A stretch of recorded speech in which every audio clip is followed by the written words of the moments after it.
असतील जनावरांसकट तर दोनच माणसं, मिलिटरी, पोलीस. पण त्यांचं कोणी कौतुक नाही करणार.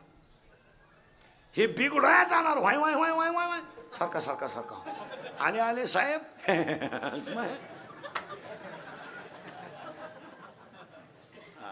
पण खरं कौतुक त्यांचं आहे मला.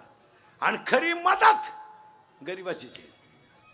तुम्ही विचार करा महाराज, सांगलीचा आणि कोल्हेवाडीचा काय संबंध येतो, सांगलीचा आणि जोरव्याचा काय संबंध येतो, पण आपल्याकडची माणसं पिक्क भरून तिकडे मदत नेतात. याच्यापेक्षा श्रीमंती काय.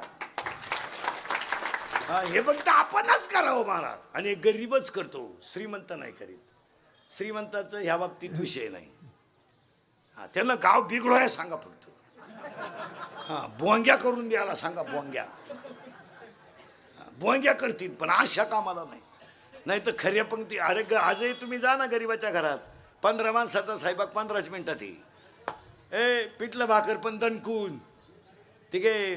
भंगाराचं घर आहे काय. शेतकऱ्याच्या घरी एकच बाई आहे, 10 माणसं येऊ दे ना. नवऱ्याला म्हणते फक्त तुम्ही ताट खाली काढा, तवर त्यांच्यात पाणी टाके पोत पिठलं उकाळलं.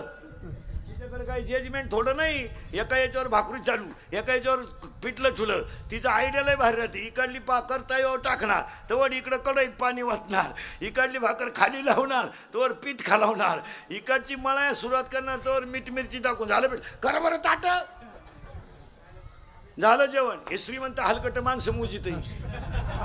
आणि 5 सांगितले आणि 6वा वाढला. संपल्या चपात्या. तरी एवढ्या चपात्या वाढी ती शेतकऱ्याला.